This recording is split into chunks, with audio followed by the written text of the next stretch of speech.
All right, let's talk about something that's quietly protecting our digital world every single day. RAID. Now, I know, it sounds super technical, maybe even a little intimidating, but trust me, by the end of this, you're going to get it. You'll know how it works, what you should use, and, this is the most important part, what you should absolutely avoid. So let's just dive right in with the core problem RAID was born to solve. I mean, really think about that for a second. Every photo, every important file, all your projects, it's all just sitting on one little device. A single hard drive is, well, a single point of failure. And when it decides to die, and believe me, they all eventually die, everything on it can just, poof, vanish. That catastrophic risk is exactly why RAID was invented. So what's the clever solution? It's called RAID, which stands for Redundant Array of Independent Disks. It's basically a way to get a bunch of individual hard drives to work together as a team. To your computer, it doesn't see a pile of separate disks. It just sees one single massive drive that's way faster and a whole lot safer than any single drive could ever hope to be. So how does RAID actually pull off this magic trick? Well, it turns out all those different RAID levels you hear about, RAID 5, RAID 10, all of them, they're just different combinations of 3 basic moves. Once you get these 3 building blocks, you'll understand the whole shebang.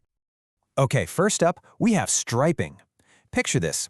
You need to save a big file. Instead of writing the whole thing to one disk, striping chops it up into little pieces and blasts all those pieces out to all the drives at the exact same time. It's like a relay race where all the runners start at once. The job gets done ridiculously fast because you have all that parallel power. So here's the key takeaway for striping. It has one goal, and one goal only: speed. We're talking maximum blazing fast performance. And this is a huge but, there's a massive downside to this that we're going to get to. Our second technique is mirroring. And you know what? It's as simple as it sounds. Every single thing you write to one drive gets instantly and perfectly duplicated onto a second drive. It's like having a personal scribe, making an exact one-to-one copy of a priceless book. If the original gets destroyed, you've got a perfect, untouched backup ready to go. And that is the entire point. Mirroring isn't about speed at all. It's about one thing: creating a perfect, redundant copy for the ultimate protection against a drive failure. It's all about safety. All right, our third technique is called parity, and this one is pretty clever. Instead of making a full copy of your data, the system does a little bit of math. Think of it like a simple logic puzzle based on your data. It then stores just the answer to that puzzle on another drive. So if one of the data drives fails, the system can look at the remaining data, look at the saved answer, and mathematically figure out exactly what was on the drive that died. It's a really efficient way to build in redundancy. So, think about it. Mirroring gives you amazing safety, but it costs you 50% of your storage space.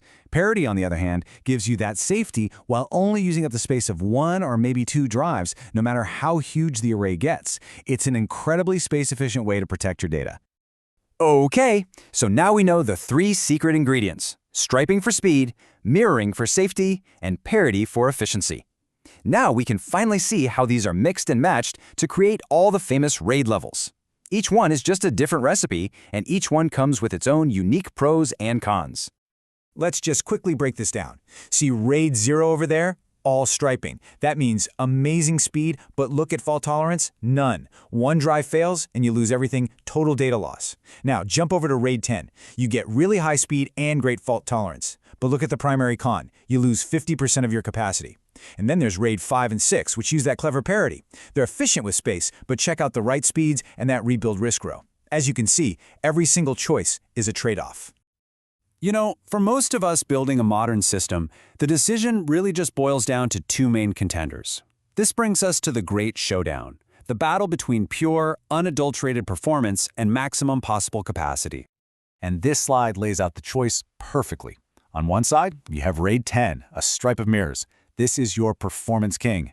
It's incredibly fast for reads and writes, and when a drive fails, the rebuild is fast and safe. The price you pay? You lose half of all your disk space. On the other side, you've got RAID 6. It's the capacity champion. It's way more efficient with space, and it can survive any 2 drives failing. The price? The write performance can be really bad, and rebuilds are painfully slow and put a ton of stress on the system. So the question is, are you willing to pay for speed and safety, or do you need to maximize every last gigabyte? But hold on, I bet some of you are thinking, what about RAID 5? For years, it was the go-to, the most popular choice, the perfect balance of everything. Well, here's where our story takes a dramatic turn. because that champion has fallen, and it is critically important that you understand exactly why. So this is the million-dollar question, right? How does an industry standard, something everyone used for decades, become something that experts are now practically yelling at people to avoid? The answer, believe it or not, has everything to do with just how massive our hard drives have become. Here's the chain of events that leads to disaster. Step 1. A drive fails. Okay, no big deal. That's what RAID 5 is supposed to handle. But now, to rebuild the data onto a new drive, the system has to read every single bit from all of the other surviving drives. Now, with today's giant multi-terabyte drives, this incredibly stressful process can take days, maybe even a week. And during that huge stressful window of time, the odds become dangerously high that one of the other aging drives will encounter just one tiny error it can't read. The moment that happens, the parity math breaks, the rebuild stops dead in its tracks, and the entire array is gone. All your data lost. And this number right here, this is the villain of our story. This is a typical error rate for a consumer hard drive. One unrecoverable read error for every 100 trillion bits it reads. Now that sounds like an impossibly huge number, right? But when a RAID 5 rebuild is forcing you to read terabytes upon terabytes of data under stress across multiple drives, you're basically rolling the dice over and over and over again. You are forcing an error to happen. This quote from the source material just says it all perfectly. During a long rebuild on big drives, the chance of one of those other drives hitting an error isn't just a possibility, it approaches a near certainty. That's not a risk you can take, that's a ticking time bomb. Okay, so that was pretty scary, right? After all that doom and gloom, how do we actually make the right choice and avoid this disaster? Let's boil everything we've learned down into a super simple, practical guide for picking the right RAID for the right job. Here it is, your cheat sheet. If you're running things that need crazy fast performance like databases or virtual machines, RAID 10 is the gold standard, no question. For just storing massive files where capacity is key, like a media archive, RAID 6 is your safe bet. For a simple, bulletproof drive for your operating system, a basic RAID 1 mirror is perfect. And hey, if you just need a temporary scratch disk for video editing or something, and you don't care if you lose the data, RAID 0 will give you pure, unadulterated speed. And the one rule to rule them all? For any new build with modern, large drives, avoid RAID 5. Just don't do it. So we've spent all this time talking about how to survive a hardware failure, which is great. But what happens if you accidentally delete the most important folder on your server? Or there's a fire, or a ransomware attack? RAID can't help you with any of that. And this leads us to the single most important lesson in this entire explainer.